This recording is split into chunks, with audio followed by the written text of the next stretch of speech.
All right, and we should be live. So there is a glitch, and it looks like there's nobody watching the stream, but obviously at least a couple people are in there aside from just us. Yeah, Google's been having problems. It'll pop up in a second. That's weird. Yeah, it's been a pain. It's real weird. It looks like nobody watching the stream, but obviously at least a couple people are in there. That's my bad. Just us. Oh, I thought that was me. I was going to go mute it. Okay, Jess, you back? Yo ho!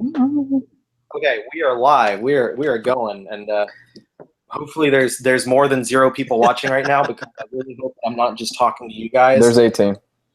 25. It's jumping. It's going. It's going. Okay, cool.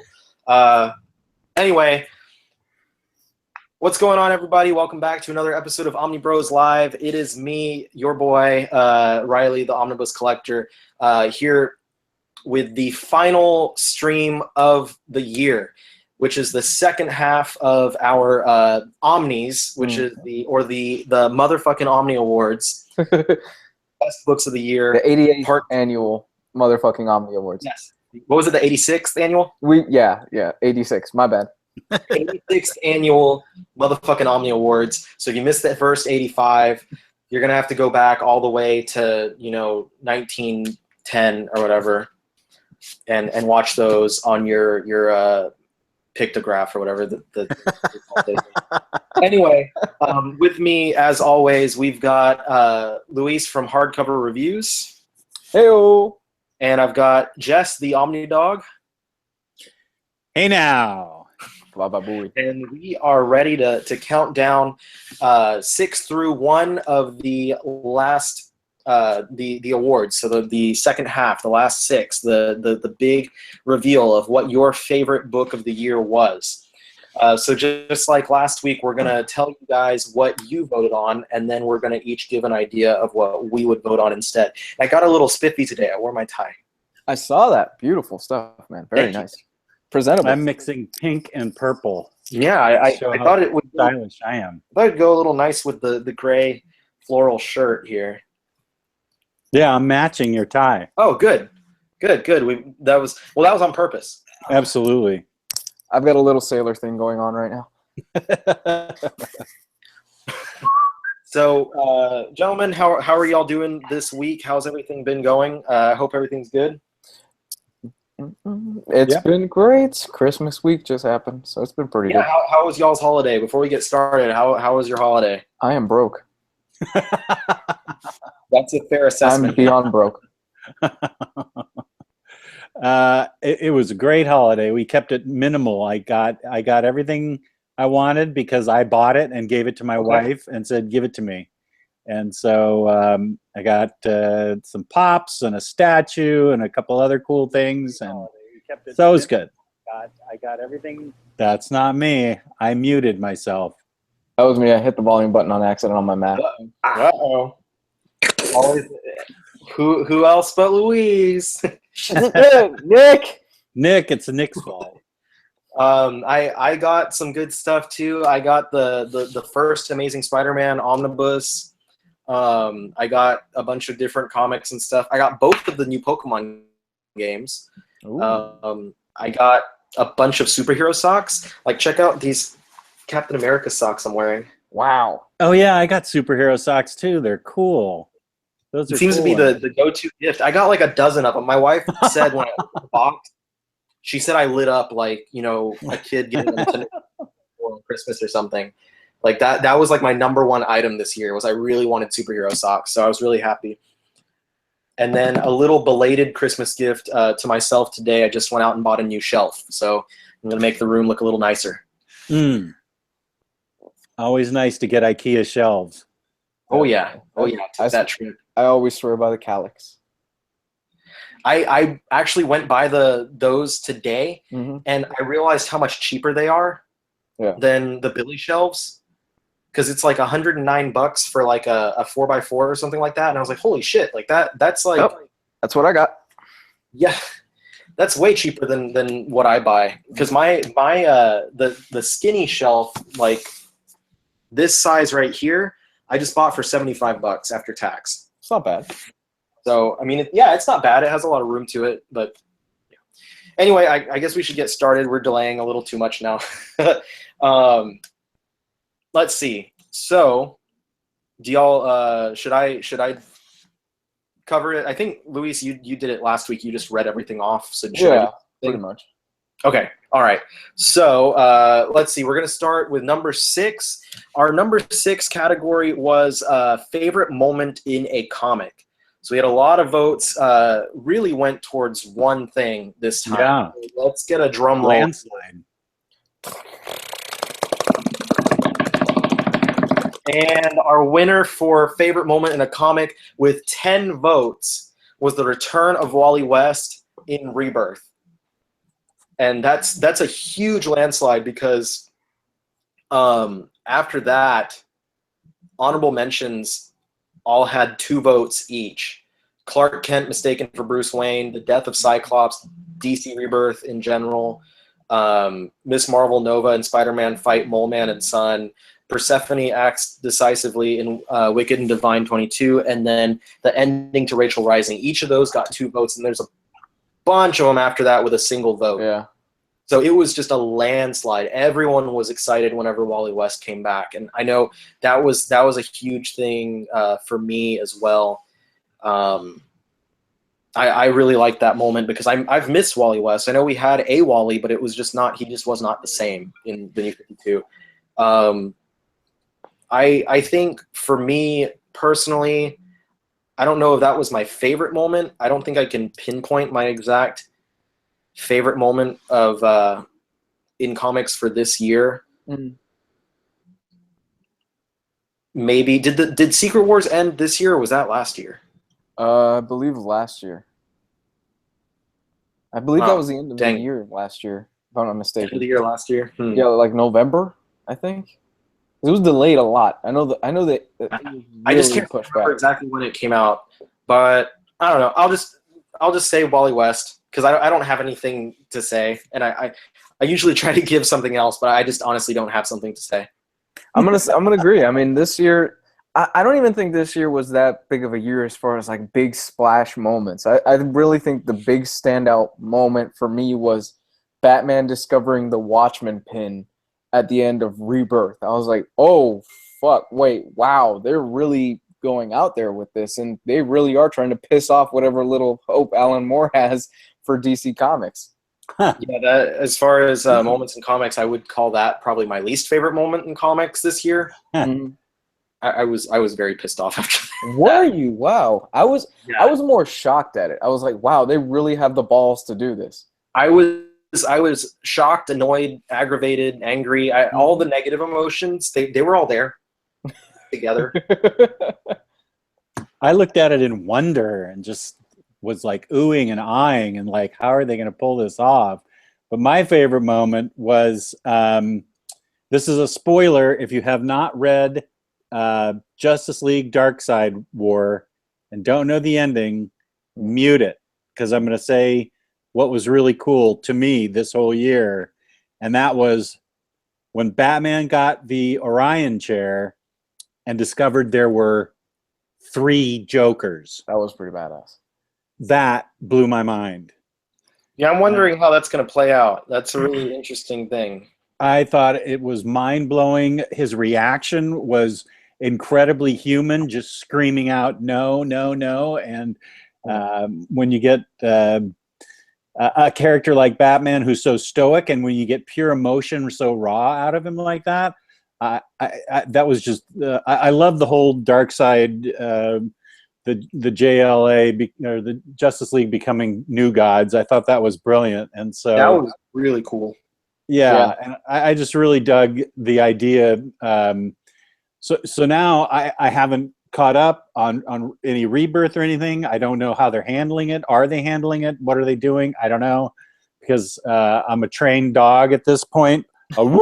Because Riley's trained me to trade weight, and so I have no idea what's going on in Rebirth right now. But I can't wait to see how it plays out, as Riley says. I can tell you my least favorite moment of the year.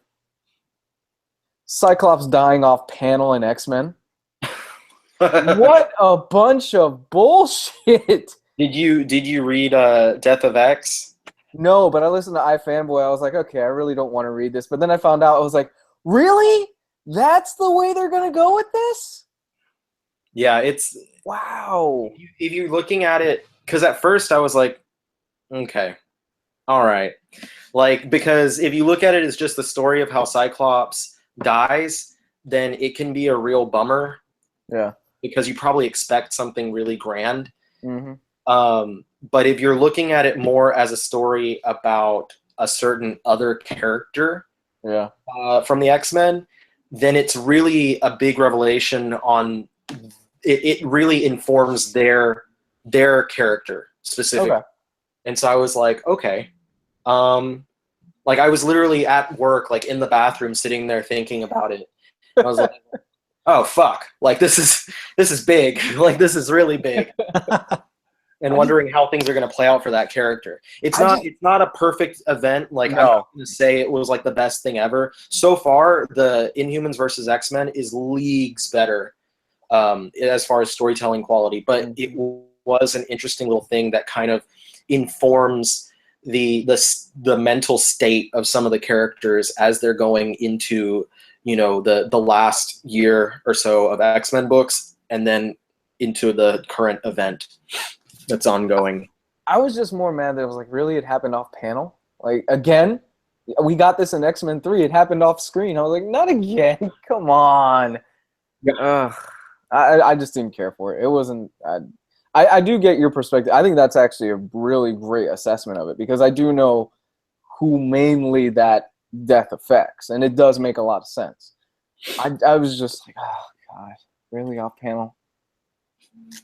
Jess, what's your least favorite now that we're getting onto that? My least favorite. See, I don't know that I got a ready answer for that. I'm trying to think. I know there must have been some books that I hated. I know you've been pissed off several times this year at stuff that's happened. Can you remember for me at something? I know you got pissed off the other day in our admin chat when I mentioned quote, Princess Diaries is fine. And you said, well, I can't take anything you say seriously anymore. I've never seen it. Oh my God, it is the worst, most cliched, every trope possible movie ever. It is. I can't believe Gary Marshall wrote and directed this thing. The guy that did, I don't remember what was the other movie that you mentioned at the same time, and I said something about both of them. Well, we were talking. Was it the Pokemon? Not the Pokemon movie. It was. Oh no. What's his? Coco needed to see Princess Diaries and some other chick flick. Oh yeah. That his gal pal, his possible gal pal, wanted him to see. She hadn't seen any Star Wars, so it was like Princess Diaries and some other. I can't think of what it was now, but the first Princess Diaries, and I love Anne Hathaway. I got no problem with Anne Hathaway, but that writing was just awful. It was every cliche possible, and people in the chat, all the mods are making fun of me because it's literally a script for 10-year-old girls, and and I get it. Not enough movies exist for 10-year-old girls, so I'm not slagging it for that because it is just so cliched with the mean girls and the mean boy and the dorky high school kid and coming to the one of the main guys comes to the rescue of her to the tune of the theme from the Lone Ranger, and it was just so hackneyed and cliched. Yeah, that was my least favorite moment in my life. Least favorite moment of 2016 was when Riley told Jess that. Yeah, he said it's fine. Princess Diaries is fine. He said it is fine, and I said, "What? I'm never going to take your word on anything else. Forget the X-Men. I'm never reading another X-Men book. I don't value your opinion anymore." So there's my least favorite moment of 2016. I've lost my most valued of all time. I worshipped at the altar of Riley Moore. No longer. We all, in the end, we all aspire to be Riley. We do. We all have a little Riley in us. Screenwriter, artiste. What doesn't he do? Olympic gymnast. Well, Nazi Lego figure maker. Oh my god. Oh my god. Okay. All right. Let's go to the next one. Number 5. This is a category that's really fun. I thought the title of this award was just "Why wasn't I told about this series before?" So this is not exactly newer books. This is older stuff that people just started reading, and it's really interesting because you can see the trend of the winner. There was 2 winners of this one that tied, but the winner of this book or of this award, you can be like, okay, yeah, that totally makes sense, seeing the trends of what had happened in the group. So that said, let's get another drum roll going, guys. And our winner for the 2016 Why Wasn't I Told About This Series Before was none other than Usagi Yojimbo. Usagi Yo Mama. I've never read it. It was actually tied with Fear Agent. So apparently a lot of people first learned about Fear Agent this year as well. I'm really surprised about that Fear Agent one.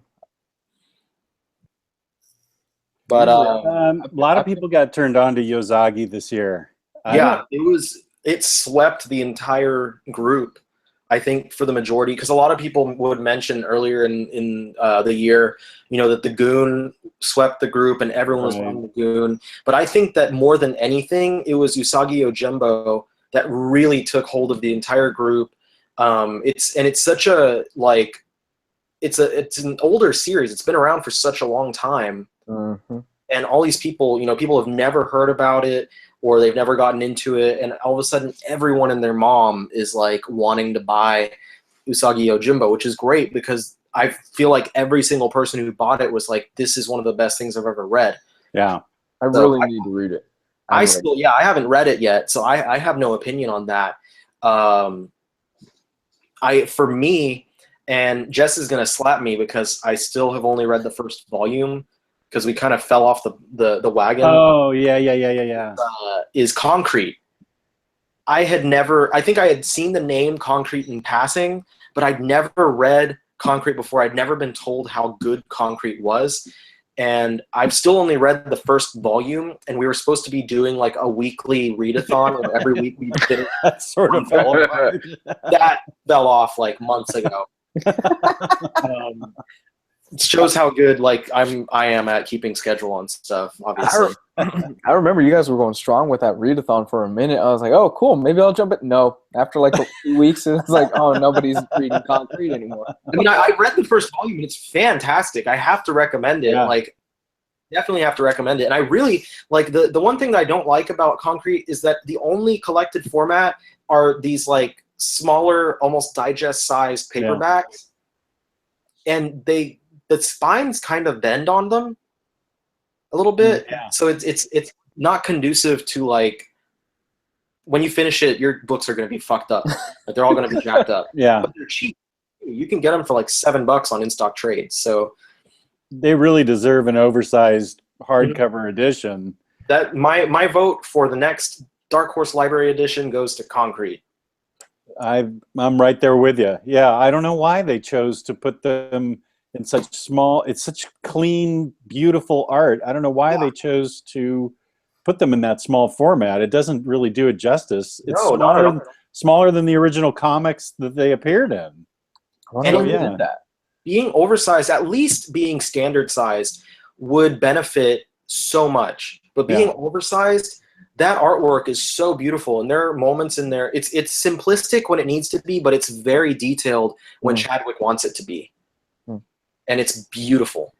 Just the stark black and white and the details that he adds in there are absolutely beautiful. And it's a series, I know I've only read the first volume, but even that little taste that I got, it's just such a great commentary on the human condition, as you and I believe also Bond had said. Right. Yeah, it's brilliant. My choice, since I already knew about Usagi, is the death-defying Dr. Mirage from Valiant. I think I talked about it last week, but I was unaware of this series, didn't know anything about it, and it is fan-freaking-tastic. I know nothing about the Valiant universe. But this was a great introduction into what they consider the other side, Constantine has the other side. Doctor Strange, he has the other side. Swamp Thing has been to hell and stuff, but Valiant's other side is really well thought out and really drew me in. Dr. Mirage is a wonderful character who's looking for, she can speak to the dead, and they channel through her to loved ones, but she can't seem to find her husband. And then, so she has to travel to the other side to actually get him. And when she does, he's not in corporeal form.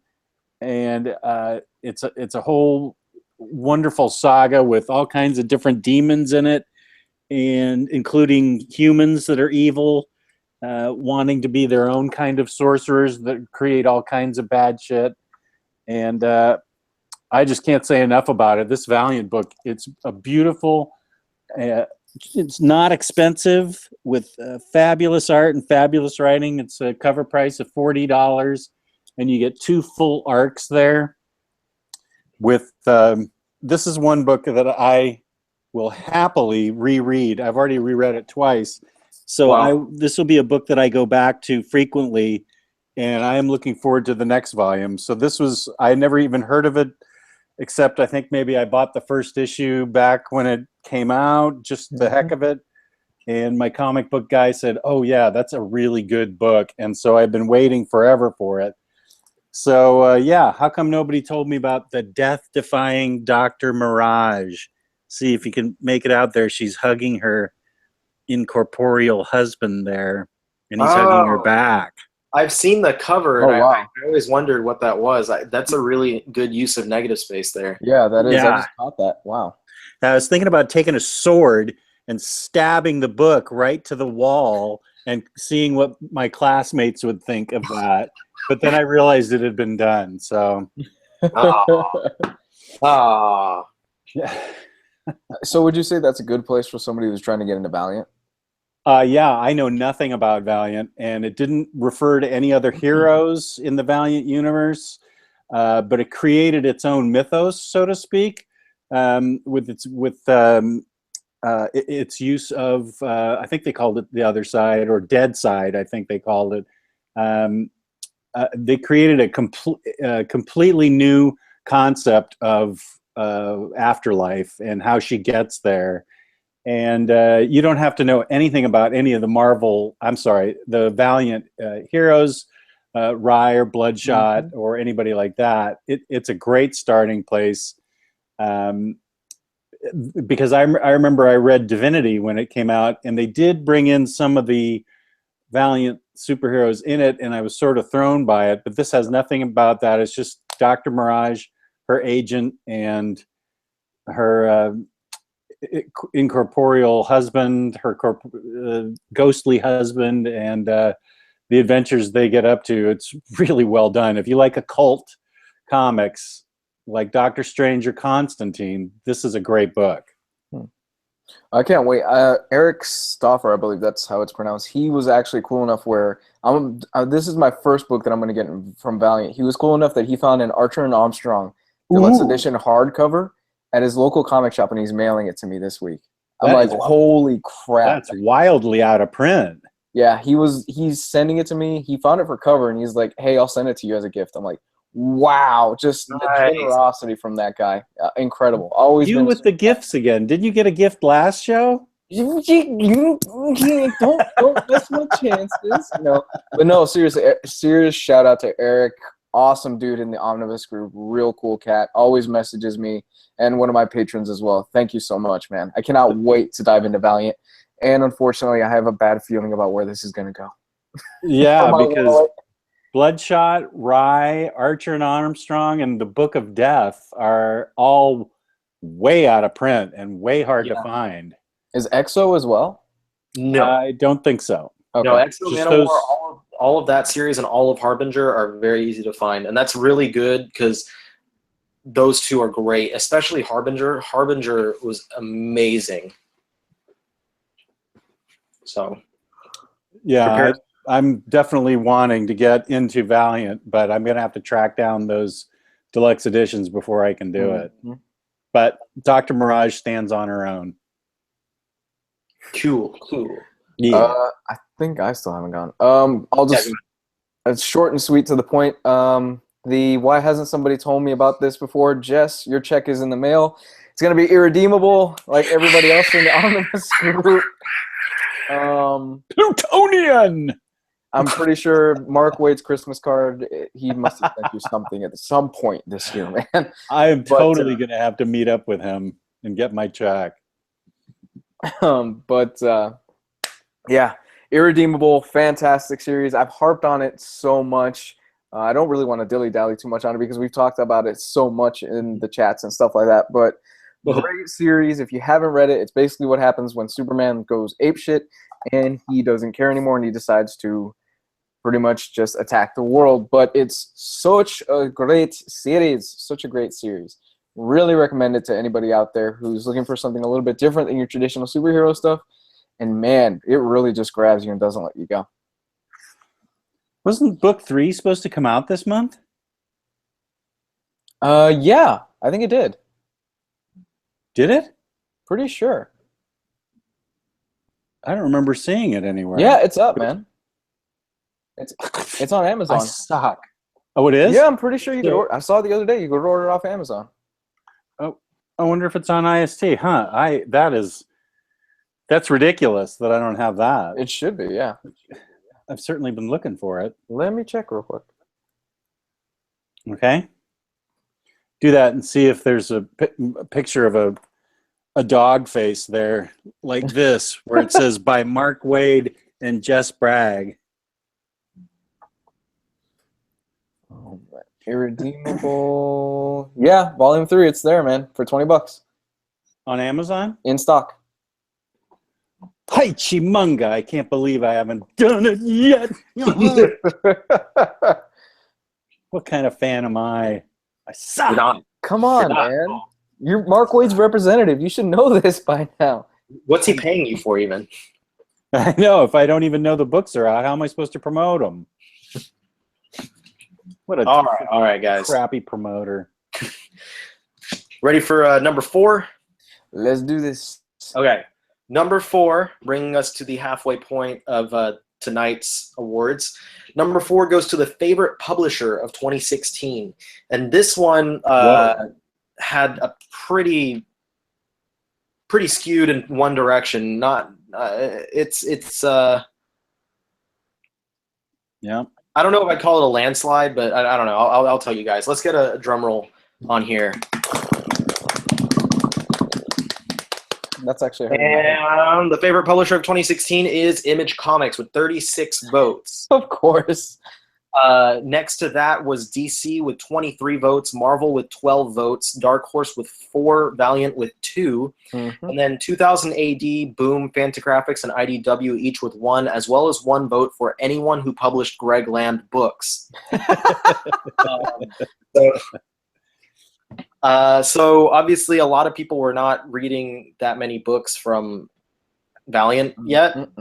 I'm sure, like, I think with this, with, you know, Jess talking about Dr. Mirage, with Luis about to get Archer and Armstrong, and I'm going to be ordering a few of them as well, hopefully soon. I think this is going to turn the group as a whole towards Valiant a lot more, because I've already seen it a little bit with a few people. Yeah. But I think we're going to brainwash everyone real quick. I think. Wait until I find those out of print books before you go crazy. I think next year is going to be the year for Valiant for our group. I think a lot of people are going to be jumping onto it next year because I'm going to jump headfirst into Valiant starting now with this, and I'm going to be doing reviews on Valiant. It's going to be exciting. It's going to be a great time. Yeah, I think I would agree. I would agree with Image, because Image is just keeping it up. They are continually publishing some of the best books on the racks right now.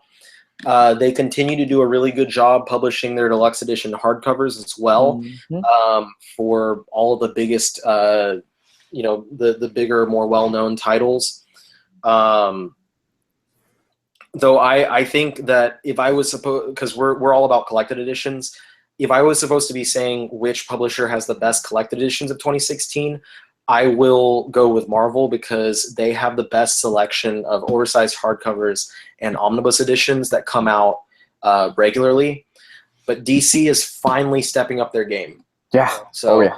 hopefully 2017 is the year that DC turns it around because they're doing those deluxe editions of the Rebirth titles. They've finally started doing a lot of omnibus editions. They're really pushing those gold, silver, and bronze age omnibus editions out. Those are coming out so fast I can't even keep up. But that's I'm gonna say Image Comics definitely for current stories out. I'm gonna say Marvel for collected editions. All right, someone else take it. Keep in mind this is the guy that said Princess Diaries was fine. Okay? Shut up. Go ahead, Louise. I'm going to say DC Comics for me simply because they did a complete 180 for me this year. Back in January through probably March of last year, I wasn't reading almost anything DC. I had dropped pretty much everything on my pull list that was DC, with the exception of basically Scott Snyder's Batman and like a few little odds and ends here. But DC, man, turning it around with Rebirth, and I said this on last week's stream, Jeff Johns going on to the Seth Meyers show and saying, look, Rebirth is about this. It's about us bringing back the classic characters that you know and love, us going back to our roots and really digging down and really getting to the core of what these characters are for and the relationships and our history. We're proud of our history. And we basically just, Jeff Johns going, look, we fucked up. We made a mistake, and we're here to turn it around. And the 180 they've done in just a few short months is awesome. I'm reading more DC than I've been in a long time. I mean, Tom King's Batman, Superman, shit, what else am I reading? Just a whole Green Arrow. Just a whole bunch of great books that are being put out right now by DC. Flash by James Robinson. Not James Robinson. Oh my gosh, why do I always get the two mixed up? It's a Joshua Williamson, the writer from Nailbiter. Oh yeah, Josh Williamson. Josh Williamson, absolutely crushing it on Flash as well. Just a whole bunch of great titles, man. I would not have pegged DC to pull the 180 that they have in just a few short months. I don't have. I was just reading some of the comments. I don't have a vote here that's different than the general population. I think Image. I just read Outcast, and I thought that was a heck of a great value. All 12 issues of the first arc, just in a beautiful volume. And before that, I read Fade Out, and they just keep pumping out great hardcovers to read. So I will stick with the Image as my publisher. I just can't think of anybody that I understand the quantity issue with the quantity the Marvel puts out, the quality the DC puts out, but I just love those Image books that come out. I really wish Manifest Destiny had an oversized hardcover. It's got these skinny little paperbacks. Yeah. I'm really sorry about that, but I will continue to read them and love them because that's one of my favorite series ever. So, I'll stick with Image there. Such a great underappreciated series. Yeah, I agree. Totally. Yeah, I love Manifest Destiny. Let's see. Moving on to the latter half of tonight's show. Number three is our best artist of 2016. There's a lot of votes in here, a lot of different artists, including one Greg Land. Literally one vote for Greg Land. So that was a pity vote. It was me, actually. I just felt bad for all the times that I talked shit about. So there's a lot of votes in there. It was actually really close. The winner won by just one vote compared to numbers 2 and 3 who tied. So that said, a drum roll, please, gentlemen. And our winner for 2016's Best Artist, as voted by y'all, was Francis Manapul. Of course, Francis Manapul's biggest work this year would have been, a lot of people probably read the Flash Omnibus. Otherwise, he was doing the ongoing, he did the art for a little while on Detective Comics. doing Trinity. So he's been doing a lot of work over at DC, and it's been beautiful. That Flash edition, you can actually see it right above my shoulder here. Fantastic artwork, beautiful book. It's well written as well, but it's really the artwork that really pushes it through to being one of the best things, the best looking books this year. And it was quite a good value if you were able to get it pre-ordered on Amazon. Like it was like in the $30-something for a $100 book. So yeah, I think we got it for like 33, didn't we? Something like that, something ridiculously low. Our next, the number 2 and number 3 were Jerome Opeña, who of course debuted this year with Rick Remender, 7 to Eternity. And as well, we've got Mr. Sean Phillips, who did, of course, is big for doing artwork on series with Ed Brubaker, and he was in the Fade Out, right? Yeah. Yeah, and then now he's doing Killer Be Killed. So a lot of good, after that, a ton of good artists. We got Fiona Staples, Russell Dowderman, Ryan Otley, Greg Capullo. They all got 3 votes, and then a ton of different people with 2 votes, and a lot of people with 1 vote as well. For me, my favorite artist lately, and it's not that he's doing that, he's done a ton of work this year, but it's just lately this guy's artwork has really just been something that I've wanted to look at. I've wanted to shove my eyes into his artwork 100% waking hours. And that is Mike Del Mundo. Ooh, good choice. Mike Del Mundo right now is doing the artwork with Mark Waid's Avengers title. And it's beautiful and well written. And before this, he also did both of the Weird World series, the one by Sam Humphries and the one by Jason Aaron. Prior to that, he did Elektra with William Hayden Blackman. And before that, I don't really remember what he was doing directly before Elektra, but he's done a ton of covers, including all the covers, beautiful covers for X-Men Legacy by Simon Spurrier, the one that stars Legion, David Haller. And I've set my phone background to an image from that series. My cover page on Facebook is Mike Del Mundo's artwork of the Dr. Teeth and the Electric Mayhem from the Muppets. And I'm just obsessed. I could stare at the artwork for just all day if I wanted to. It's so beautiful. And I just, it's not that he did such a huge amount of work this year, but it's just someone that I think he's kind of underappreciated. He hasn't had a ton of big like breakout series that he's done the artwork on, and he needs to be seen more. And I need to like shove it into my eyeballs all the time. Right. You know, let me like. Surprised nobody put Riley Moore as their favorite artist of the year. So look, that's just a dope cover. Like, and then every cover from this series is just beautiful. Did they finish that series, or did it end on a cliffhanger? I never remember. I didn't finish it. I still haven't read the final volume of this book, but I just his covers are beautiful, and I think he also, if I'm correct, he did the covers on Vision as well. So there's another series. He does a lot of cover work, and Jesus Christ, it's just beautiful covers. He did the covers for Vision? Yes. Oh my God, some of those covers are gorgeous. Yes. Okay, so that's my vote. That's my vote. Mike Del Mundo did 1 through 4 of Vision on this first one. So that would be this. Oh, beautiful cover.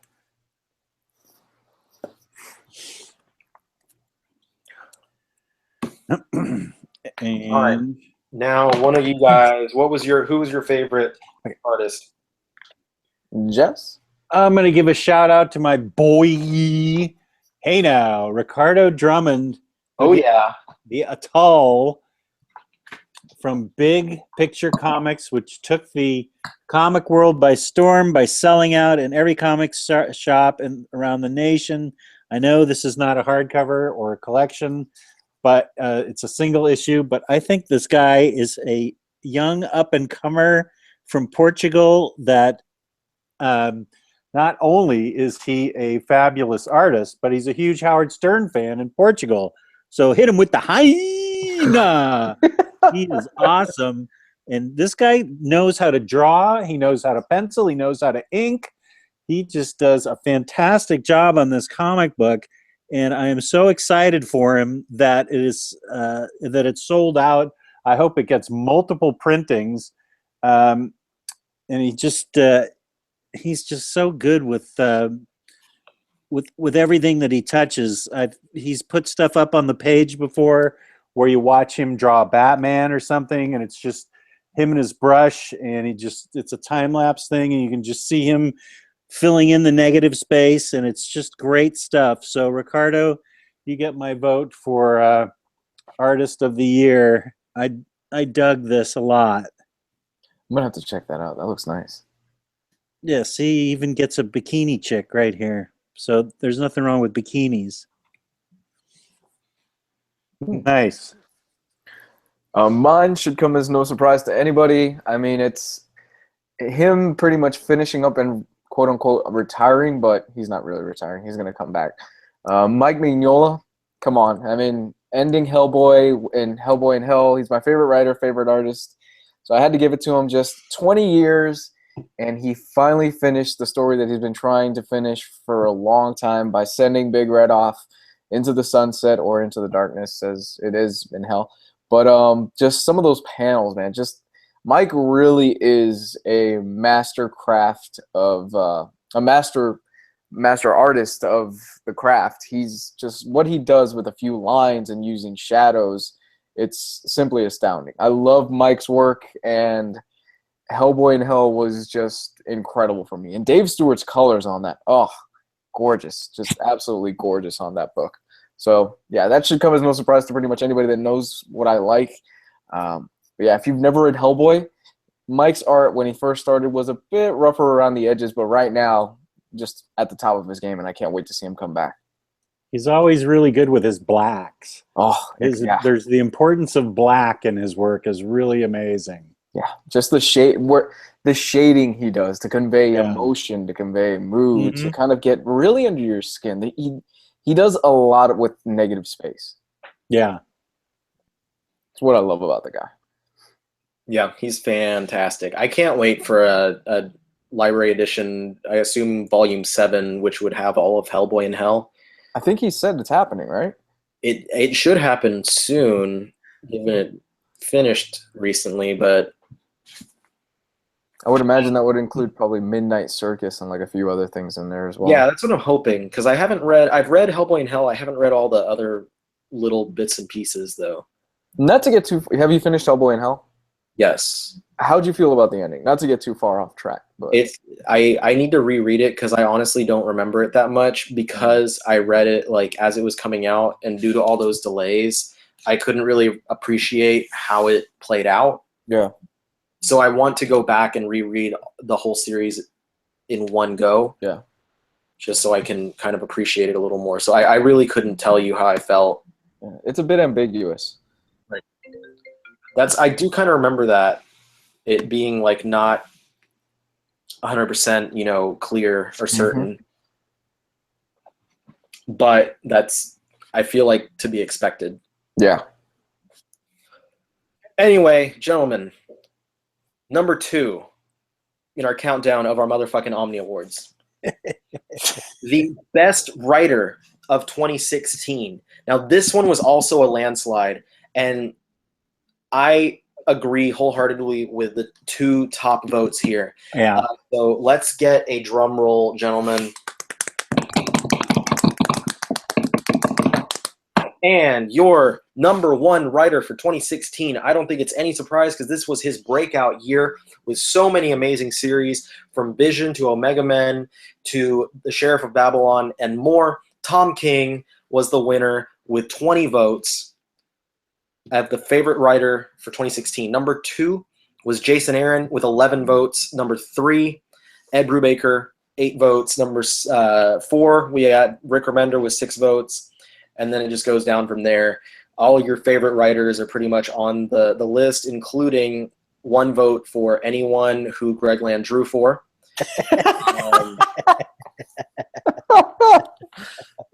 God, this is Greg Land's year. He's gotten more push than he has the past 20 years. But like I said, I wholeheartedly agree with both of those statements for number 1 and 2. Number 1, Tom King, like I said, this was his breakout year. He started writing comics and just, immediately made a name for himself in pretty much anything that he's written. And currently he's doing Batman. I know a lot of people are not that big of a fan of his Batman series. Some people say it's kind of boring, but I've found it to be really fantastic. Excuse me. And particularly one of the issues that he wrote made Batman extremely personable and relatable for the first time in all the years that I've been reading Batman.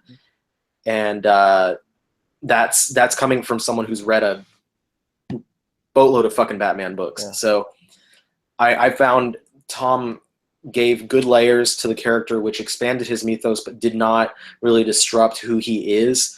And he's doing some really great things there. I expect it to go into even better areas going forward.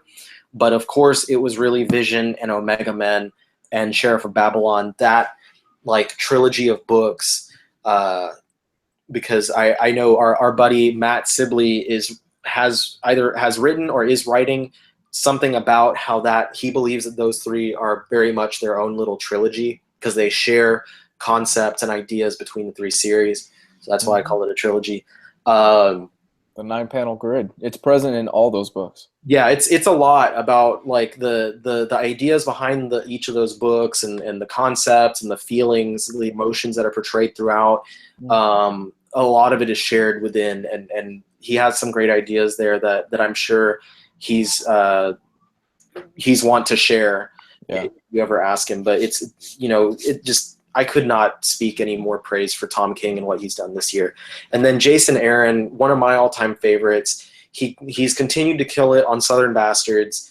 If you haven't read The Goddamned, that series is great. It's really brutal, set during the biblical time. The first story arc, I believe, was specifically about the flood. So there's really interesting stuff there. And he reunites with scalped artist R.M. Guerra for that title. And then, of course, he's also doing his amazing Thor run, and he's been writing Doctor Strange, which is going into really interesting directions. I just read the most recent issue, and he brings the orb back in, which the orb he's been using since back in Ghost Rider. And I've mentioned this before, Jason Aaron always plays the long game. He always makes everything count. And it feels like he's tying things in even as far back as Ghost Rider to make these things count. And I can't wait to see what his end game is for Doctor Strange going forward. So those are my opinions for this year. What do y'all think? You really can't disagree. I mean, this is without a shadow of a doubt Tom King's year. Hands down. The best breakout writer this year, in my opinion, personally. I think the only book that I would say is second to Tom King is Tom King stuff is the only book that I would say the top Tom King stuff was Paul Dini's Batman story. That to me was the only thing that really topped Tom King this year. And even then it was really close. But I mean, you're talking about Sheriff of Babylon, Omega Man, Vision, like you already said, all books that are just fantastic works on their own. Even though I haven't read Vision, I've heard amazing things. You also get the sense that maybe Tom King is working some personal things out from reading books like Omega Man and Sheriff of Babylon, where he's had some issues with war. He's had some issues with the government in the United States and things like that. He's very open about that stuff. He was a CIA agent. You get the feeling that there's a lot of, criticism, and there's a lot of things saying, I didn't agree with everything that happened over there. I didn't agree with everything that I did. Fantastic writer. This was, like I've said 1,000 times, without a shadow of a doubt, this was this guy's year. And I totally agree with you on the whole situation with Batman. I love Scott Snyder's run on Batman. I think it's fantastic. I think it's one of the best runs on Batman that we've ever had. But Scott Snyder also wrote Batman God. He wrote God Batman. Mm-hmm. Tom King is writing a much more personal and a much more introspective look at the character. He's really diving deep more into the psyche, more into the emotions. Recently, I had heard, I haven't read the issue yet, that there was an issue regarding a suicide involving Batman, and I heard it was absolutely brilliant. I'm actually really interested in reading it, but he's really writing a Batman that is more personal, more relatable than the God Batman that we got with Scott Snyder. Mm-hmm. Well, I think you guys have totally missed the mark. Obviously, the winner is the author of The Coming of the Superman, and that's Neil Adams, who can write just as well as Greg Land can draw. There's no question Neil Adams is fabulous writer, and of course I'm totally fucking with you because he's awful, and I'm all the way with you on Tom King. Tom King's, I mean, he's batting 1,000 this year, so you can't disagree with a single. I can't disagree with a single thing you guys have said. He's nailed every single character in every single book. I mean, I don't think there's really just touching on Jason Aaron. By the way, Jason Aaron had a hell of a year too. Yeah. I mean, just the goddamn Thor. What else? Southern Bastards came back, and it's been as strong as ever. I want to see more Southern Bastards. I mean, it only comes out like every 4 months. I really liked Doctor Strange by him. I Doctor read that Strange a couple weeks ago. That was really good. Yeah, like the edition. He's had a great year too. Yeah, not as great as Neil Adams, but he can. But that Jason Aaron can write. Yeah, I'll tell you who had it. Bendis had a great year with Civil War 2. God, what a dumpster fire that was. I still haven't read the final issue, but I understand. Don't. I haven't read any of it. It's just avoid it. My problem, final issue with that event was that it was such a non-event. Like every issue seemed to stand entirely by itself. Yeah. Like, which could be a cool thing, but it stands on itself. Like each issue stands by itself because of the fact that it's supplemented by every other fucking ongoing series. And you have to read like all these other titles to understand like exactly what's going on. Like, did Power Man and Iron Fist really have to tie into Civil War 2? Did it really? No, and that also, there's so many titles that just get the label slapped onto it when all that happens is like someone in the book mentions that there's something going on.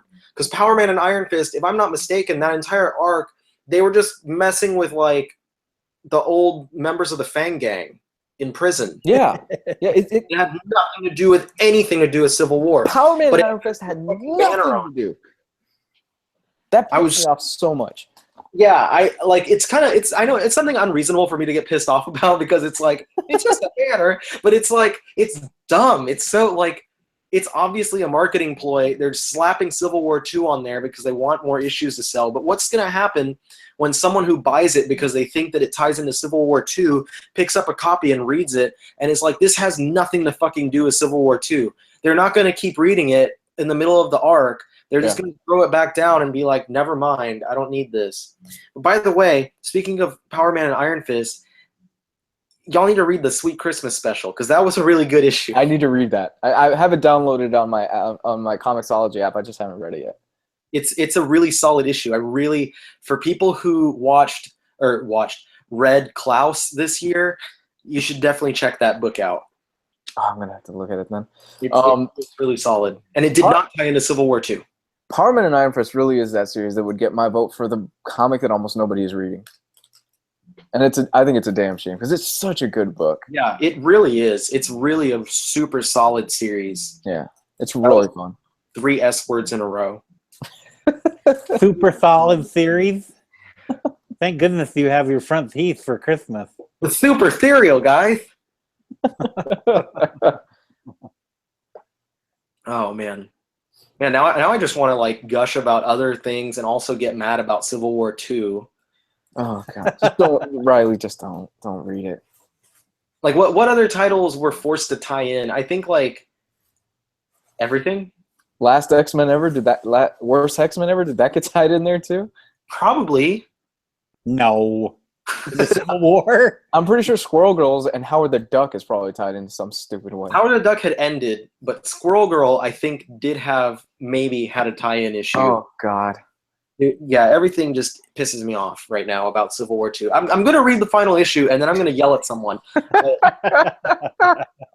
Like, What? Okay, did the rocket hitting She-Hulk not piss you off enough? Like, really? A rocket, She-Hulk? And then Bendis on his Tumblr.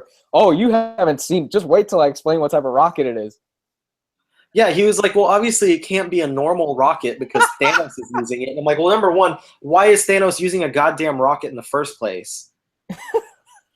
And number two, what do you mean it can't be a normal like? Is there like Space Titan rockets? I don't like. What was that comment supposed to mean, Bendis? You don't know anything. You don't know. Stick to writing the things that you write well. Crime books. That's what you should go back to. Crime books and stick to Spider-Man. Like because you've done really good work with Spider-Man. Just do that. Crime and Spider-Man. Spider crime. I don't care. Don't fuck everything else up. Really? Because A rocket? A rocket, Bendis. Rocket. A rocket. Oh, Hulk eats that shit for breakfast. You know, I'm gonna be honest. His Iron Man's pretty good too. I heard it's not bad. Especially International Iron Man. International Iron Man really saved face with some of the stuff that Kieran Gillen did that people were not very happy about. God. So I have to say that was pretty good. But just Bendis, this is why you stopped writing events a while ago. I plead ignorance on this. I never read any of Civil War II, so I plead ignorance on this. This really is why you stopped. I would love to tell you not to read it, Jess, but I would also love to hear you get pissed off about it. So I'm genuinely surprised they didn't tap him to write Secret Wars. Can you imagine if he wrote Secret Wars? No, I don't want to. I don't want to imagine. I'm so happy Hickman was the one that wrote that. Okay, so anyway, enough Civil War II bashing. Maybe next week we can keep talking about this after I've actually read it. Let's keep bashing because apparently we've got more viewers than we normally do right now. Once we started talking shit about Bendis, the viewership You're talking about Civil War II. I'm so pissed because every issue, because I was reading the one issue and then I'm like, okay, so what happens next? And then the next issue is like not linear with the previous issue. Like the timeline goes back and forth, and then something happens and there's like a cliffhanger, and then I feel like the next issue just picks up on an entirely different topic, and I'm like, is this an action series? Is it about courtroom drama? Is this about, like, what is this about? What is going on? And then I feel like the focus, which was supposed to be Carol Danvers punching Tony Stark and Tony Stark punching Carol Danvers, it didn't happen. It, like, I don't know, maybe it happened in the last issue. It happens in this issue. It happens. Okay, well, 8 issues and it happens in the final issue. And it was supposed to be 7 issues, so they tacked on an extra issue. They tacked on issue 8 because Bendis was like, fuck, I forgot to make them fight. I wonder if he got to issue 7 and went, fuck, there's supposed to be a fight in this. That's right. They're supposed to be punching each other. Oh, that's a great Bendis. That's right. They're supposed to be punching each other. Oh my God, Bendis. Is next year going to be the year where we bash Bendis all year? No, I won't take part in that. I like him. We're moving on from Grey Land and going to Bendis. No, Civil War II was just an event that I think nobody gave a fuck about because you got a mutant whose name, what's his fuck? Nobody cares really. Ulysses. An Inhuman named Ulysses. An Inhuman you name Ulysses, who is basically just a plot device for this event that nobody really gives a damn about and nobody really asked about. And Marvel, I've said it before, please just take a break from events. Just like 3 months. That's all I'm asking, Marvel. Give me 3 months without you tying in some bullshit tacked on event. And without you guys going, oh, this one's going to change the Marvel universe forever because, you know, this character's... I don't give a damn. I don't care anymore. I just want to read great stories by great writers that, hell, you can do your events. Just don't tie in my favorite fucking stories that have nothing to tie in with your shitty events. That's all I'm asking. Also, I had a point, but I completely forgot my point, so never mind. Was it about Civil War II and Brian Michael Bendis? Probably. I don't know. The Civil War II X-Men miniseries was pretty good. By Cullen Bunn. Everything X-Men. Because it had nothing to do with the main event. It was all about like the Inhumans and the X-Men. And it was just basically leading into Inhumans versus X-Men. Oh yeah, Monsters Unleashed. That's what I was gonna mention. I was gonna say, aren't you ready for Monsters Unleashed? Oh God. What's Monsters Unleashed? He asked innocently. It's a event that's popped out of who the fuck knows where. About all of the monsters in the Marvel universe, which I'm sure because I'm pretty sure it's Cullen Bunn, and I'm sure it's going to be an enjoyable read. And it's furthermore going to be enjoyable because it's not bringing every series into it with a tie-in, because every tie-in to Monsters Unleashed is its own like number1.mu issue or whatever, written by some complete random person that has no connection to the actual ongoing titles that these are spinning out of. So that it shouldn't be that bad, but I just wanted to say that there is an event already happening like next month. I mean, there's already an event happening. There's Inhumans versus X-Men, so you can't escape it. Yeah, there's just an event after an event. I'm tired of events. And then we also just got the announcement of the big Deadpool crossover, the Till Death Do Us Part, or Till Death Do Us ... part 1, 2, 3. Of course. But I don't know. Jerry Dugan's still doing a great job on Deadpool, so That's cool. I'm down with that. But anyway, I'm sure Howard the Duck will have an event next year. well, he's got Deadpool the Duck miniseries coming out. Of course. It's an amalgamation between Deadpool and Howard. So there, you got that. I'll report back with that whenever it comes out. Here's Riley reporting about the shitstorm this month. I'll read it. I read it, so you don't have to. That's a service to mankind. Yeah, some people go off fighting in our wars. Riley reads shitty comics. Yep. Okay. All right. Let's get to the last category. This is the big one. This is number 1, the motherfucking best collected edition released in 2016. Spoiler alert. Period. Jess picks irredeemable 5-day smiley face. Oh, I just happen to have a copy of it handy. That's the title of the entire. That's, I believe, what Gabe put here. What? Jess picks irredeemable? Yeah, it's on there. If you look at the document, it says Jess picks irredeemable. That's brand new. That's Gabe. That's awesome. Oh my gosh, that's hilarious. Gabe I is do out of have here. it right here. Okay, so let's do a little drum roll for the final category. And your choice for the best collected edition of 2016 was Irredeemable. No, it was not Irredeemable. It was Rachel Rising. Oh yeah, that book. By a single vote, by one vote, Rachel Rising beat out the War of Kings Omnibus. I am disappointed in every single one of you guys. I'm disappointed in a lot of people too. There Are you were so disappointed? many great collections this year. Are you disappointed for the same reason? Because I'm disappointed because the thing that I would vote for, Yeah, it's not even got a here. single vote. It's not even here on this list. No, I think yours. If yours is what I'm thinking of, I thought it was. Oh, it's got 2. It's got 2. Yours got more than mine did. Yeah. Mine only got 1, and I think that was me. Mine got 1. And it wasn't me because I didn't vote. I wanted to be completely like detached from this. I didn't want to vote for anything. But mine, and let me get up here. Sorry for showing you my butt for a second. Ugh. My favorite. Oh yeah, this bad boy.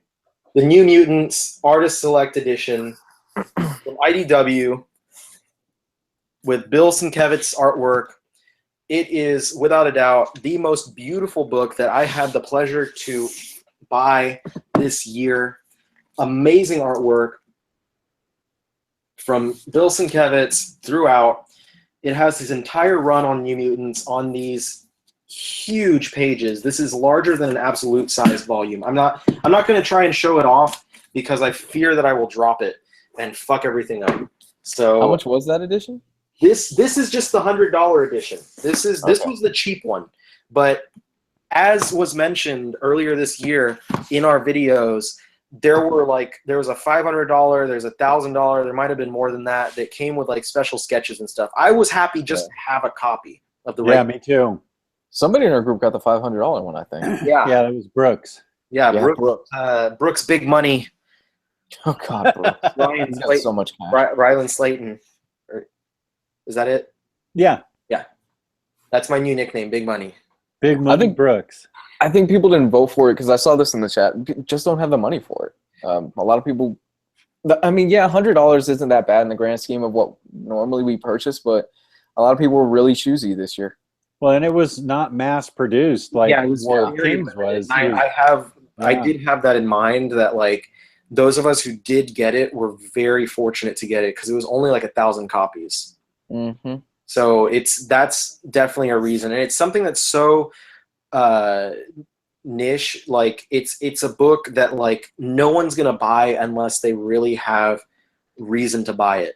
Mm-hmm. Unless you really have connection to those characters and stuff. And that's why I bought it, because I love the New Mutants and I love that run in particular. It just really, really resonates with me. So I knew that I had to have it whenever it first got solicited. So that's my vote. And I understand that not a lot of people bought it, and I know a lot of people why they didn't buy it, and I absolutely understand that. And that's why my other number one would be what Louise is going to say. Absolute Preacher. How did you 2 votes, guys? Absolute Preacher. That thing is gorgeous. Absolutely gorgeous. Hands down, the best looking hardcover collection that I have right now. It's absolutely astounding. Beautiful leather bound, oversized pages, the letters column inside of it. Just, I could not have asked for a better collection than Absolute Preacher. Preacher being my favorite series of all time, I was a little bit kind of like, oh God, I hope they don't give this kind of the Transmetropolitan Why the Last Man treatment where they kind of just half-ass it. No, they went full tilt on those books, on that book. And it is, oh, yeah, all the way. All asked. And it looks absolutely gorgeous. I mean, it looks like something you would probably find like in a church or something like that, sitting on a pew. It looks gorgeous. I love it. It's biblical. It really is. Well, it's I thought that was an amazing. Like when I got it, well, even before I got it, when I saw you and other people in the group unboxing it, I was like, fuck, where's my copy? I need it now. Like I wanted to just like touch it and smell it and think about it and do things with it. You know, it's beautiful. You wanted to do things with it? Jess, what's your favorite book of the year? Come on, do we have to ask?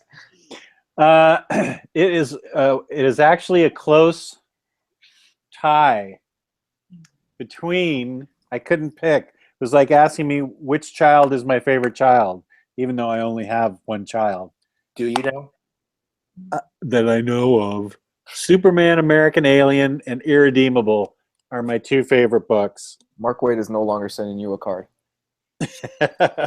I loved American Alien. I loved everything about it. I've read it twice, gonna read it again soon. And of course, Irredeemable is the greatest comic book ever written with the greatest ending ever. And I loved everything about it, including the art, the writing, the way this is, the binding is, all the characters.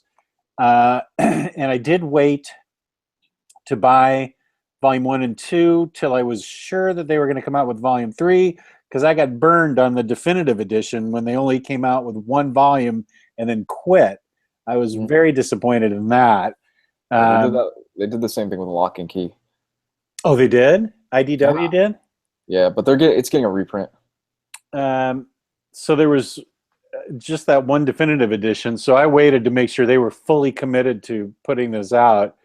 And yep, I love Irredeemable and Superman American Alien. And I haven't read Rachel Rising yet, and I should probably get trashed for that because I think I'm the one that pounded the drum on it for people to get it before it went out of print, and I just haven't had a chance to read it. And I think the black volume is out of print now, and you can still get the green volume, but the black special edition with the special Rachel Rising drawing on it went out of print pretty quickly, as a lot of his stuff does, a lot of Terry Moore's stuff does.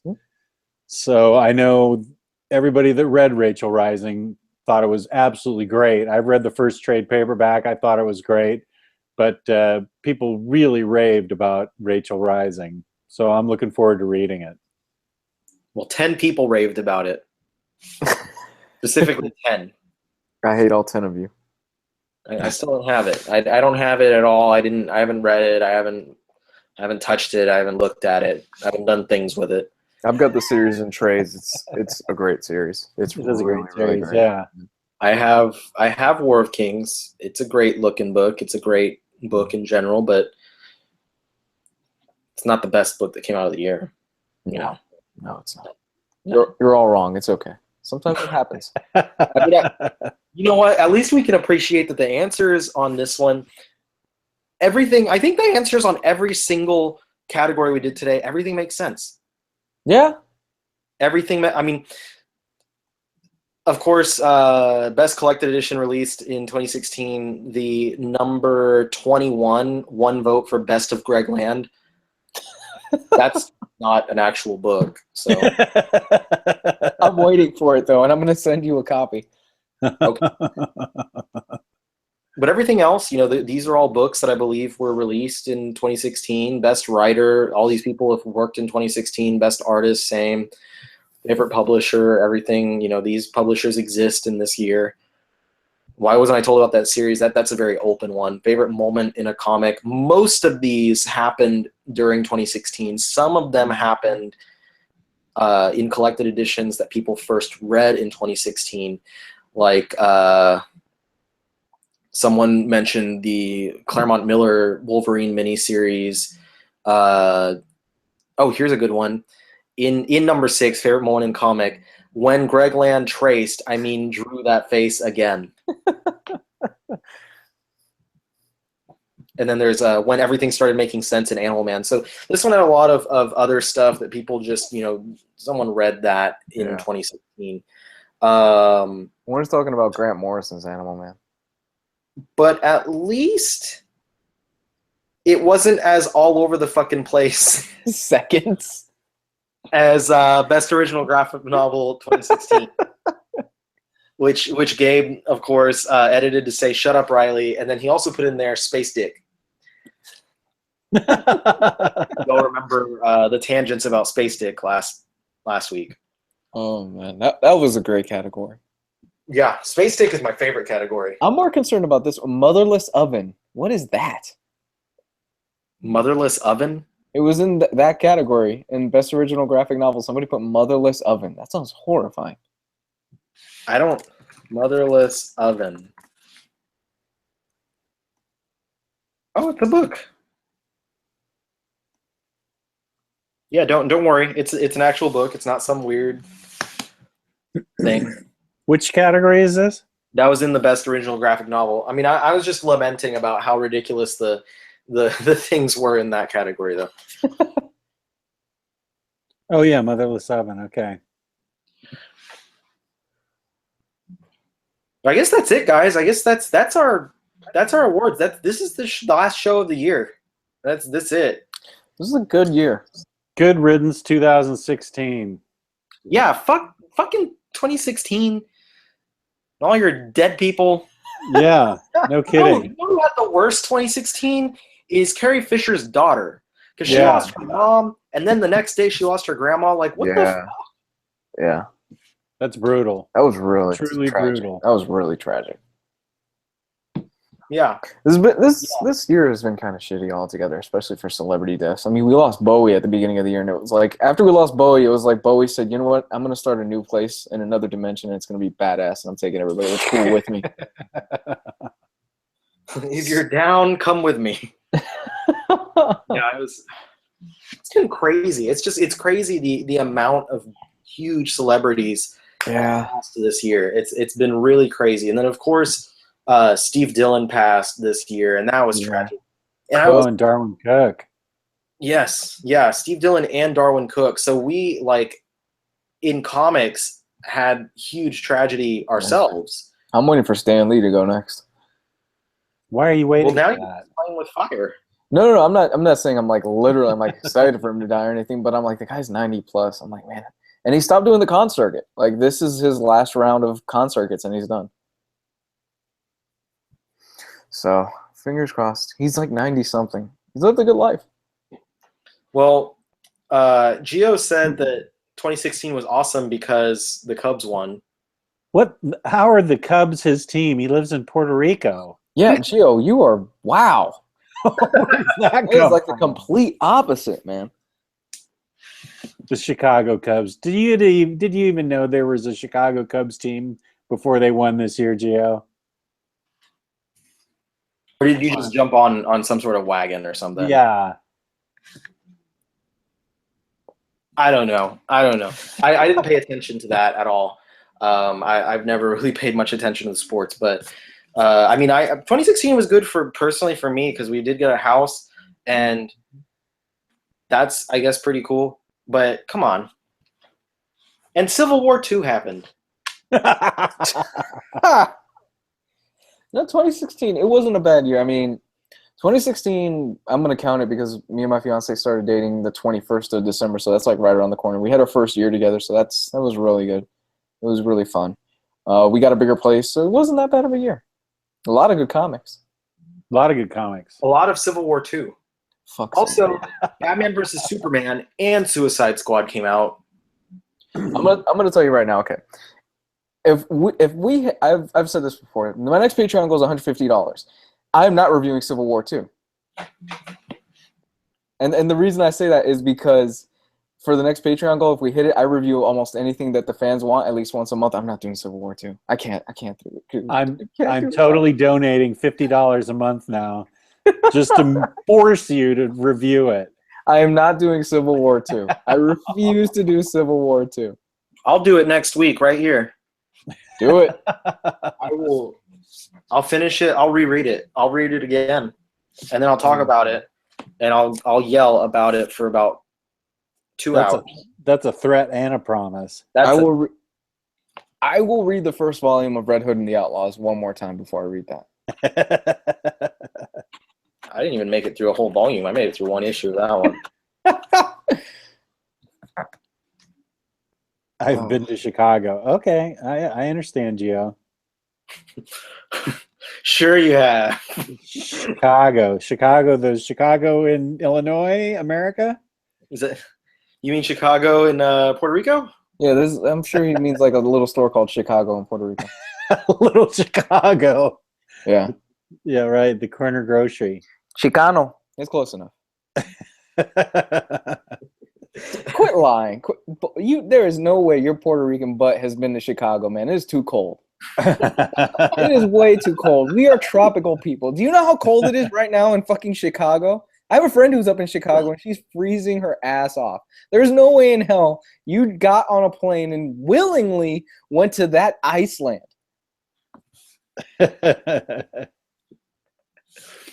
And it's warm in Florida right now, right? Like, oh, it's beautiful right now in Florida. It was 80 yesterday here in Austin, and like people at the airport were complaining. They were like, "Why is it so?" One guy came to me and he said, literally looked at me as if it was my fault, and he's like, "Why is it hot here?" What'd you say? Why Play with my Nazi Lego set? I just didn't know. I didn't know what to say. I was like, "What am I supposed to respond with?" Like, I'll be right back. Let me just change the thermostat real quick. I can't really affect it. Why is it hot here? Why? I'm like, I told him, well, last week it was 20. Well, you should have really fucked with him and said, you know what? Well, fortunately for you, I'm the weather wizard. I'll be right back. Sometimes though, I'm like, is it really? Because I wear a sweater all the time, every day, and because it looks good. Like, I just like my sweaters. And people ask me like, how are you wearing a fucking sweater? It's like fucking 80 degrees outside. And I'm like, because 80 degrees is sweater weather, yo. And they're like, what? No, that's hot. And I'm like, where are you coming from? Up north? No, like hot is 105. I said that to a lady yesterday, and she was like, and I was like, yeah, what do you? Do we want to see if there are any questions and answers? Sure. Here's an answer from Jay Lewis. Why is it hot here? Quote, because Civil War II was bad. It's -4 degrees in Ontario, Canada right now. Sweet Christmas. Well, that's why I'm not in Ontario, Canada. Civil War II was bad, and that made it cold. I And blame, hot at the same time. I blame all the terrible things this year on Civil War II. Everything. Trump getting elected, Civil War II. Bowie dying, Civil War II. He read the first issue of Civil War II, and he's like, you know what? Fuck it, I'm out. I'm checking out. Ooh, Gabe said 2017 resolutions. Do we have any good 2017 resolutions? He also said blame Canada, which is yeah. Blame Canada. Any 2017 resolutions? Not spend as much on comics. No, I'm gonna spend more on comics. That's a resolution for me. That's a resolution for you. That's a revolution. That's a revolution. My resolution is that evil Jess's new statue does not get discovered by his wife that just came today. Where is it? Just tell her I sent it to you. That's right. Riley got together with Hardcover and they sent me this statue. It's Red Sonja, and Lewis McGregor, that Welsh bastard, totally photo baited me into buying it. And it's down here in the basement, hidden away. And if it gets discovered, I'm fucked. Probation all over again. Oh, it'll be worse than probation. I'm sorry, man. I'll get like a homemade circumcision from it. I don't know. Something bad will happen. So that my resolution is to not get discovered. Ryan is saying right now, I'm sending this video to your wife. Well, I have a resolution to just like every single other fucking person in the world, I want to lose a little weight. Hey. So that won't happen. I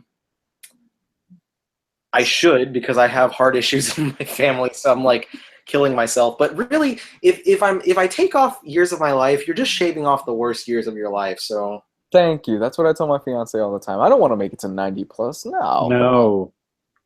what am I gonna do when I'm 90? I'm just gonna like poop myself. Exactly. Thank you.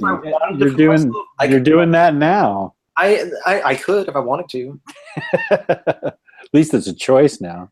Somebody's asking if we have any plans to meet up in 2017. A live stream of all you together would be the bomb. It would be fun. Jess is coming to Texas. When? I am in April. I have a wedding in San Antonio in April. I might be able to do a day or two there. It's only an hour and a half away from Austin. Hour and a half That'd be great. We could do a live stream all together. That'd be amazing. We can all cram into my library. Poking our heads in the sides. Hello. We could all have like our computers like lined up, so it would be like a panorama. It'd be great if we could meet up. Be at like a con. big LAN party. It'd be great if we could meet up. The question of what are our opinions on Florida, Jess and me. I personally love Florida. I've been to Florida many times on vacations. I love it.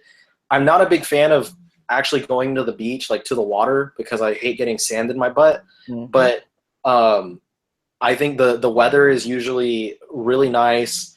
I love Cuban food so much. Hey, my fiance's Cuban. Well, good. You did well. I did. I think I did pretty well. I'm gonna say, just based on the fact that she's Cuban, that's 100% approved. Oh, the food is great. Yeah, arroz con pollo, and let's see, Café con leche. what's the pork called? Pernil. There's that. There's also I forget what they call it. It's like the chunks, and I forget what they call it. Let me ask her. Hey, baby, what's the pork called? Gabe, fuck you. I'm not 90 already. Shut up. She doesn't know. Okay, well, there's everything with pork is really good. So I think it'd be cool though. I think it'd be cool though if we could meet up like at a con, like C2E2 or a New York Comic Con or something like that. We'd have a blast. Oh God, that'd be great. What I missed that? Do what? Riley was saying, let's just have our own panel at a con. Because Luis was saying meet up at a con, and I said let's have our own panel, and then That's like a great idea. two people can show up. Let's talk to Gio. Maybe we get something at Puerto Rico Comic Con. Yes, and he would show up. By the way, It. by the way, Gio, hit me up. I'm going to be in Puerto Rico this summer. I'd like to meet you. Shut up, Brian says. I'm looking for the. I mean, there's lechon asado. Ropa vieja. Somebody's got a wife waiting for them. Who, me? Yeah. Oh, where is she? Gabe, Right there below the Ropa Vieja. Gabe is the one that's selling me the most so far on coming to his local town. Come to Vegas. We have gambling and strippers. That is the best. Come to Austin. We got food. You guys do have. Hey, you got that barbecue place that it's ridiculous. You got cookies for Megan? So she says you owe me some cookies. I didn't know that. I didn't know I owe her any. I mean, I'll get cookies. That's fine. I can do Uh-oh. Somebody's doing a Walmart trip. We got tacos and barbecue. that. Franklin's barbecue is the place I was thinking about. Damn. Megan is the Yoko? Don't say that. That's awful. Breaking us up. That is mean. That's right. She's whispering in Riley's ear. All right. Well, does anyone else have any big questions for us before we wrap this up? Wrap it up for the year. Don't come back for another year. Yeah, we've just been rambling on. Yeah, we're not coming back for another year. We'll come back next December. That was a joke for those of you out there. Somebody's probably freaking out right now. That was a joke. Oh man, someone brought up Boyhood, and Megan was just talking shit about that movie. Boyhood? Isn't that movie where they follow some kid around for like 30 years? He was like 13, I think. Was it 13? I don't remember how many years it is, but I don't know. I did not really enjoy that movie, and Megan was like shitting all over it earlier. It was funny. I thought it was pretty pretentious and it was boring. Yeah, it was. It wasn't that great. I like the idea behind it is interesting, but it just wasn't. Here's a real question. What book are you most excited for next year? Irredeemable 4 and 5. There's I my can tell honest answer. you what book I'm excited for next month. Let me get my list out. I am related to Braxton Bragg, as a matter of fact. He's my great, great, great uncle. Is he really? Good question. Thank you, Sam Cluxon. What's your real name, Sam? Or is that your real name? Good question. Next month, I'm very excited for. There's the Incredible Hulk Future Imperfect Epic Collection. I'm really excited about that one. Oh, that's gonna be good. I'm excited for the DC Deluxe editions that are coming out. Yeah, me too. Those are going to be good. Also, next month for everyone who's down with the D Way, there's Wolverine by Daniel Way Complete Collection Volume 1. How was that run? I have, as much bullshit that I say about his Deadpool run, I actually enjoyed the majority of his Wolverine stuff. I thought that he did a pretty decent job, but also I might just be a little biased, and it has been a long time since I actually read it. So I'm gonna buy it and check it out again, see how it goes. People are talking about Lemon Party, and I'm just saying don't. What the hell's a Lemon Party? Don't. Well, Don't now I'm even gonna have discuss to it. look it up. I mean, you can look it up. I'm not gonna recommend it. Okay, I won't even look it up. You know what's more fun than Lemon Party, though? If you really wanted to look something up, no, I'm not even gonna say anything. I did call that phone number you posted, Hardcover. That was funny. Oh, how great was that, huh? How did you discover that? The Hall & Oates hotline? Yeah, I that was forgot. I had awesome. heard about it before. Like, if you ever need an emergency Hall & Oates fix, they got you. It was so funny. I didn't know what to expect. I posted and like 3 people were like, "What the fuck is this? Should we really call this number? Is this like a social security?" I'm like, "Just call it." They were That was really great. hesitant. It wasn't until Geo called and said, "Oh, this is amazing." Then people started dialing it. Okay, this is getting really bad. What? You were talking about blue waffles and kids in the sandbox and stuff. What the hell is Kids in the Sandbox? Just don't like. Blue waffles. It's not something you want to look up. Like none of Do you these. know what it is? If don't look up Meat Spin, don't look up Kids in the Sandbox, don't look up blue waffles. I know what Blue Waffle is. 2 Girls, 1 Cup. That's the What? popular one. Just don't look up Blue Waffle. Don't look these things up. Just Yeah, don't. just don't. I'm gonna purge them from my mind. Anyway, I think at this point we're getting to the point where we're just talking about Yeah. we'll probably wrap it up. I know this video went a lot faster. Next week, as we go over to Luis's channel again, Mm-hmm. I am going to talk a lot of shit about Civil War II. Oh, that's gonna be fun. That's not going to be our topic. I have no idea what our topic's going to be, but I'm going to talk a lot about Civil War II next week. Oh, And I'll have nothing to say about it because I've read not a single issue. I will say Don't sit here like this. You don't need to read it. we should all read Civil War II for next week. I will read it all again, and it will be a great reaction video Oh God. that people will love for the ages. That's a big promise. It is a promise. Well, now someone just ruined it and said Lemon Party is old gay porno. Well, I took my earplugs out. Don't say it again. I'm putting my earplugs in. I took them out. All right. I think we're done here, guys. Okay. As always, thank you so much for watching. Sorry this rambled on for a little while. Next week, look forward to shit talking about Civil War II. Thank you so much for being with us for the end of 2016. Even though this was a horrid year for so many people, we still had you guys and we still had each other. So thank you so much for watching and making this video so much fun to do every week. We look forward to, of course, another great year going forward with the Omnibros live show and many other things. And before we talk too much about more links that you should not Google, I will sign off here. As always, I'm Riley. You can find me on here, on this channel, or my website, theomnibuscollector.com. And what about you guys? Jess? If I'm still alive at this time next week, that means my wife hasn't found out about the statue. So you can find me on the Omnibus Collectors Comic Swap and Community. Did I say it right? You got it. You got it. Hey, I said it right.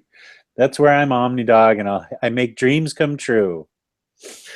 And some nightmares. And some nightmares, and I get to handle some nightmares too, God damn it. That's what today was. Jesus. I may be looking for a new co-host for the Patreon show now. That's right. Luis, where can they find you? You can find me at facebook.com/hardcoverreviews and twitter.com/hardcoverreview. And if you want to help a brother out and donate, you can find me at patreon.com/hardcoverreviews. Everybody and their mom has a Patreon at this point, but check it out. This week we just did our giveaway, and I just gave away a Death of the Family hardcover to Jason Ritt, I believe was the person's name. If I messed it up, I'm totally sorry. And me and Jess have a weekly news show that we're doing right now on Patreon. Check that out. We've got one more news show before the end of the year. So, yeah, we're going to be covering this week. What was Prince? Wow, good. I'm so fried right now. We're going to be covering this week the Alien trailer and Princess Leia, Carrie Fisher's death. So that's going to be the main topic this week. So check those stuff out. All right, fantastic. Well, again, thank you guys so much for being on the show with me, and thank you everyone for watching the show. We appreciate it so much. And if you want to support me, I don't have a Patreon, but I do have a physical address. You can send money, check, books. If you want to support me, pray for me tonight. I'll say a quick little prayer for you tonight, Jess. And since I'm going to be looking for a new co-host next week, anybody want to send their application to hardcoverreviews@gmail.com, please do so right away. Been nice knowing you, Hardcover. I'm just saying, if Gio is the one doing the news show next week, if we change it from the Jess and Hardcover to the Gio and Hardcover news show, you know why. All right, guys. Good night. Okay. Have a good good night, night. guys. Later.